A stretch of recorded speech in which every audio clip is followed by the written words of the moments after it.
Jonathan Kuminga continues to be the biggest domino that needs to fall in this Warriors offseason, and a lot of members of Dub Nation believe that Kuminga has played his last game as a Warrior and he's going to go elsewhere. You tell me before we start today's show, why for yes or N for no, has Jonathan Kuminga played his last game as a Warrior or not?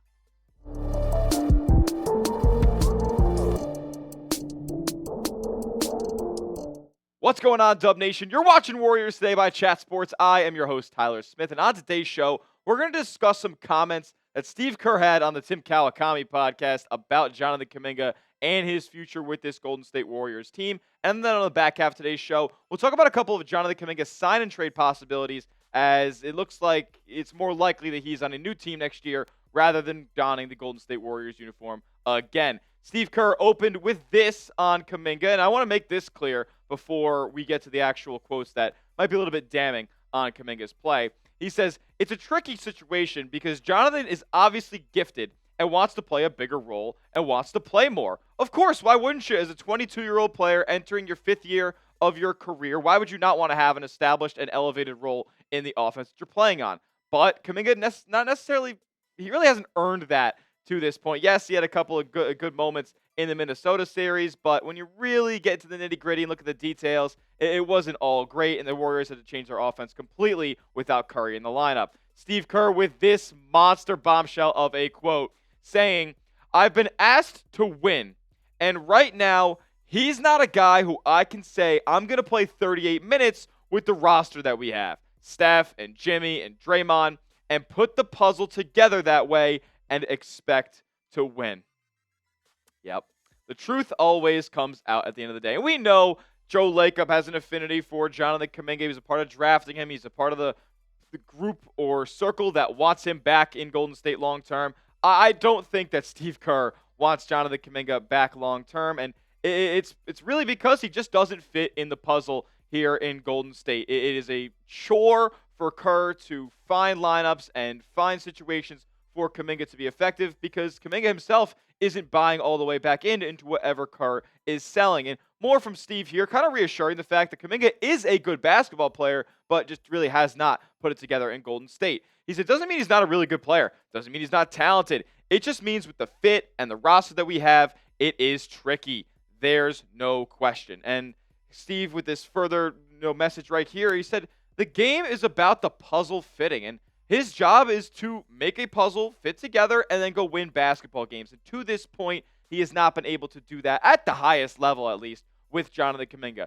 If you look at this Warriors season, the best version of this team was the version we saw from the Jimmy Butler trade all the way to Jonathan Kuminga coming back into the lineup. And that is an unfortunate reality, but it is true at the end of the day. Kuminga clearly has not fit in this lineup, and it's unfortunate, but it looks like he's going to be on his way out this summer. More from Kerr here. He said, I think right now he is a ball-dominant player. 92nd percentile in usage rate this year in the NBA. That's really high. So on a team with Steph Curry and Jimmy Butler, honestly, Steph's going to have the ball. Jimmy's going to have the ball. So the fit is tricky. There's no question. What JK and I have talked about a lot, what I've really tried to hammer home with him, is sprint the floor and rebound and be complimentary to those guys, and that's how you can find your role and find more minutes. But clearly we've seen to this point, that's not what Jonathan Kuminga is kind of into. He just doesn't seem to adapt to the role that he's supposed to play on this Warriors team. Look, there's two ball-dominant superstars on this team, and Jimmy Butler is one of them, and then Steph Curry is the other. And yes, Steph plays a ton off of the ball, but he doesn't work very well off of the ball when Jonathan Kuminga is the one pounding the rock at the top of the key. It just hasn't fit to this point. And it's unfortunate because Kuminga thinks he's a little bit better than he is as far as what it looks like out there on the court, because he started getting DNPs in the last game of the season, the play-in, and into the Rockets series.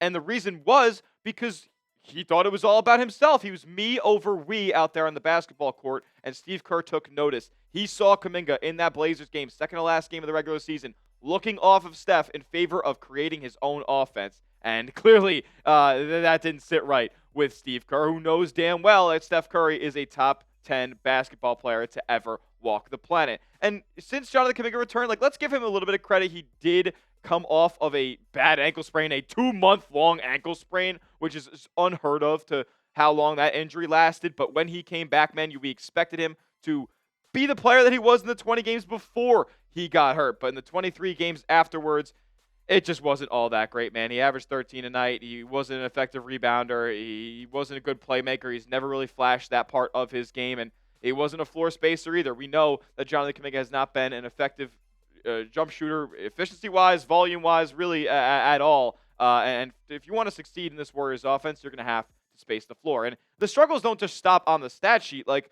if you just watch this guy play basketball, it isn't the prettiest product, especially on defense, where the Warriors always seem like a really connected team, a team that's playing good team defense, people who know where to be on the basketball court. They're not late on rotations. They're good on closeouts. They're fighting on the glass for rebounds, boxing out. Jonathan Kuminga does not do a lot of that stuff. He is really, honestly, mainly a help defender, so he's not even being tasked with guarding the other team's best offensive weapons. He's bad at closeouts. He's always late in those situations. He's also late on rotations. Doesn't really register with him where the ball's moving to. And he takes bad angles when he does end up closing out on offensive players, which leads to either open threes or a drive past him right to the basket. He's often ball watching on that end, and he doesn't box out, which for a player of his athletic talent is just quite frankly unacceptable at this point. And then you flip to the offensive end. It's crazy because he doesn't have a great handle. He doesn't have a polished offensive game. He doesn't have a good jump shot, yet he has tunnel vision and act like it's Kuminga takeover time whenever he has the ball in his hands. It does not fit within the flow of what Golden State wants to do, and it feels like Jonathan Kuminga is just going rogue half the time when he has the ball, or honestly on defense as well. And when you think about all these qualities, that's the complete opposite of what you just traded for at the trade deadline. The complete opposite of a player that was being compared to a young Jonathan Kuminga, somebody who people wanted him to mold his game into. Jimmy Butler is the complete opposite of all that stuff. He's pass first. He is defense, always knowing where he is. He knows where he is so well on defense that he's directing other people on where to be. He's so great at timing different passes and jumping passing lanes, creating turnovers. Like, he has an awesome handle. Never turns the ball over. It's actually insane that these comparisons have been made, because clearly Jonathan Kuminga wants to be nothing like Jimmy Butler at this point. And Tim Kawakami tweeted this out. I thought it was interesting. He said in the original tweet, which he tweeted out an article that he wrote, and presumably after the podcast appearance, he said, Steve Kerr on Jimmy Butler. Jimmy's main thing he wants to do is pass, and you know me, I believe passing is the key to the game. I really do. And Kawakami goes and quotes it saying, it's indirect, but when you hear that Kerr loves about what Kerr loves about Jimmy Butler, you can guess why it's been so hard to fit Jonathan Kuminga into the best of what the Warriors do. Totally right.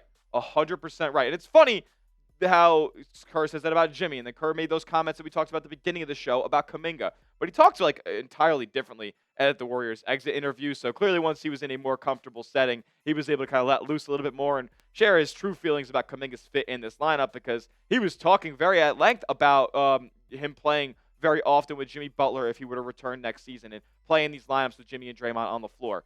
It doesn't seem like he is too keen on doing that, and he was a little bit more honest when he went on the pod with Tim Kawakami. We'll talk more about Jonathan Kuminga and some sign and trade ideas for Golden State to recoup some assets in the offseason when free agency starts. But first, I got to give a huge shout out to our sponsor in the program, and that is Prize Picks. Prize Picks is America's #1 daily fantasy sports platform, because it's daily fantasy made easy. Here's how it works. Just pick a lineup of 2 to 6 players and just pick more or less on their projected stats. Whether it's basketball, baseball, hockey. They got playoffs galore going on in the sports world right now, but they also have fun activities like bowling, darts, esports, everything on Prize Picks. You can mix and match different sports in the same lineup and win up to 2,000 times your money.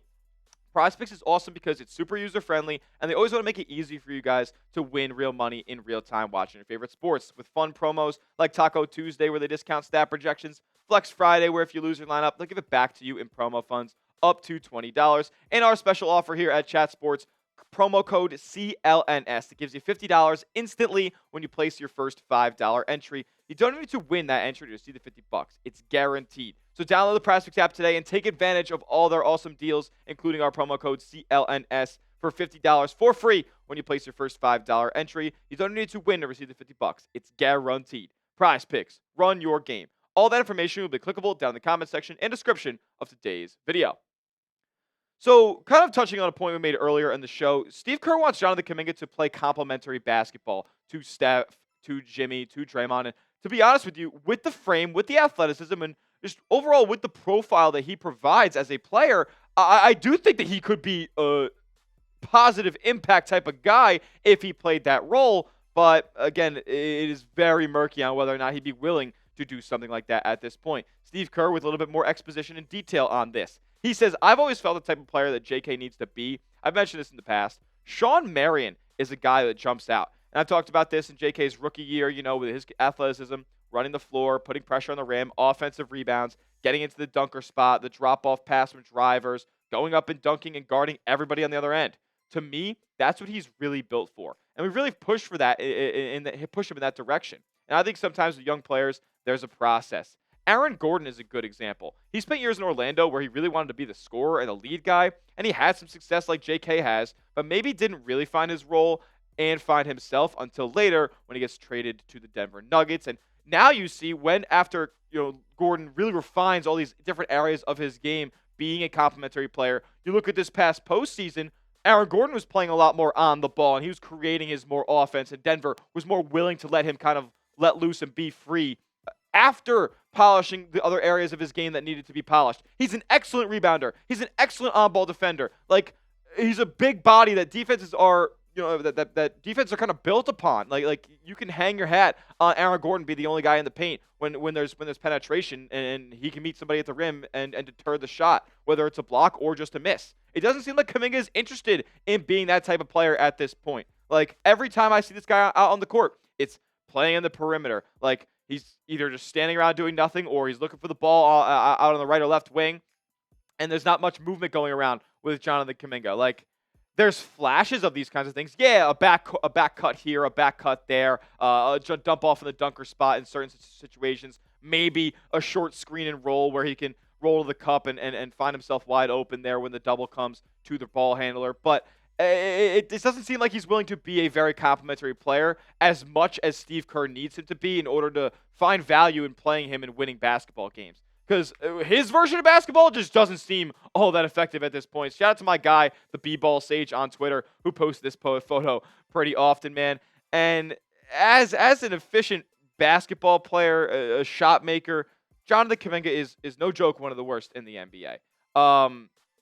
His free throw percentage is terrible. So, like, if we're talking about the things that he does well on the basketball court, it's getting rim pressure and getting to the basket, drawing contact. Except when he does draw the contact and gets to the line, he's complete dog shit. He's 66% from the free throw line, which is a 27th percentile in the entire NBA. He's not Steven Adams. He's not Mitchell Robinson. He's a 6'7" basketball player. Hit a damn free throw. What about his threes? Oh, yeah, 38th percentile in the league. He shoots 30%. And guess what? There are like 500 other players in the league that aren't the size profile of Jonathan Kuminga, and he needs to be able to shoot threes if he's going to be a 6'7" swingman.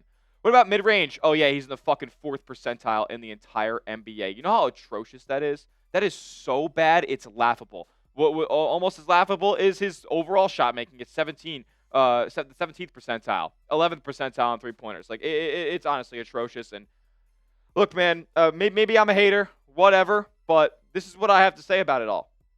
Everything that you've seen and heard in this video comes and boils down to this. I don't think that you can maximize Jonathan Kuminga's skill set on the Golden State Warriors on a team that is built and centered around Steph Curry, Jimmy Butler, and Draymond Green. Those are three guys who carry a lot of usage. Like Steph being the least of those guys most of the time because he is always running off of off-ball screens, and Draymond and Jimmy will have the ball in their hands. There's just no room for Kuminga to have a huge share of the basketball and the huge share of the offense when he's not really conducive and doesn't contribute to long stretches of consistent scoring for Golden State. They get their best shots when it's a motion flow offense and Steph is coming and running off screens, and as a result, defenses are gravitating towards him and other players will be found open in the corners or at the basket, like other ways like that. It's not isolation basketball. It's not working in the mid-range for Jonathan Kuminga's elbow jumpers. That is not how Golden State is going to win basketball games. It's unfortunate for a player who has a lot of young promise and so much untapped potential, but at the end of the day, it's just not going to work in Golden State, in my opinion. However, there are opportunities for Golden State to kind of get in some value back for Jonathan Kuminga. At the end of the day, it does not look like he's going to be a Warrior next season. It would be smart for his agent, his whole team, and himself to go to try to find another destination elsewhere where he can put up a bunch of empty stats and lose a lot of basketball games. So with that being said, we're going to talk about Jonathan Kuminga's sign and trade ideas. And we went through a couple from Bleacher Report a couple days ago, but today I went to the people over at Fanspo. And for the first one that we're discussing, because I wanted to get the pulse of real ball fans out there, that's why we're going to Fanspo, and so we can get Cam Johnson over to the Golden State Warriors. And honestly, I think this package is semi-realistic. You send Kuminga over there, and he signs, I believe, a $22 million a year deal with the Nets. You also sent away Guy Santos with a 2027 first-round pick and a 2029 first-round pick swap. So a couple of first-round draft assets, but I believe bringing Cam Johnson to Golden State. Hey, listen, if you guys have been watching this channel for a couple months now at this point, like before the trade deadline, I was all in on bringing Cam to the Bay Area because he's an excellent movement shooter. He's a versatile defender who can defend a couple different spots. Not the best on that end, but absolutely a serviceable and willing team defender. Also can get to the rim, like solid on-ball skills because of the role that he was asked to play in Brooklyn. So I think he could be fantastic. A 40% three-point shooter perennially. He fits the timeline. He's 29. He's coming off a 19-point-per-game season. Cam Johnson should be the Golden State Warriors' #1 target, realistically, this offseason, because we know they're not getting Derek White. What about trade idea 2 that I found on Fanspo that is honestly super enticing to me as well? And I don't think it's out of the question. I do think that the Warriors get the best player in this deal, and that's a recurring theme of these trade ideas. They get Herb Jones to the Bay Area, and I mean, another phenomenal fit. You send away Kuminga, Moses Moody, Guy Santos, and a 2028 top 10 protected first. So that would be theoretically the first year without Steph, without Jimmy, without Draymond, without Kerr, all that stuff. You get Herb Jones over to the Bay Area. And if you're trying to win a championship over these next 2 years, look no further than if you're looking for winning basketball players than Herb Jones. 6'6", but plays a heck of a lot bigger. He can hit the corner three, like a top 10 3-and-D role-playing guy in this league. Herb Jones, undisputed, and he provides so much more positively on the basketball court than Jonathan Kuminga does. It's not close. What about trade idea number 3 that maybe brings, at least maybe on paper or public perception, the best player overall that we're looking at here? And keep in mind, because MPJ, Michael Porter Jr., would be heading to Golden State in this deal, he makes like $37 million. It's a lot of money. And Jonathan Kuminga, he would need to sign a pretty hefty salary figure to make this money work. So just keep that in mind. Like, Kuminga would have to sign a certain number to get all these players that we're talking about in these deals. But I looked at it on Fanspo. It all kind of ironed out. Nothing was too unrealistic. And this one brings Michael Porter Jr. and former Warrior Dario Saric to Golden State. And honestly, this deal that you don't have to give up any picks for, like, this is more for Denver's kind of salary cap relief. They create $10 million in cap here. And I think MPJ, as far as being a movement shooter and somebody who's much more akin to this Golden State offense, fits incredibly better than Jonathan Kuminga does. So I like this deal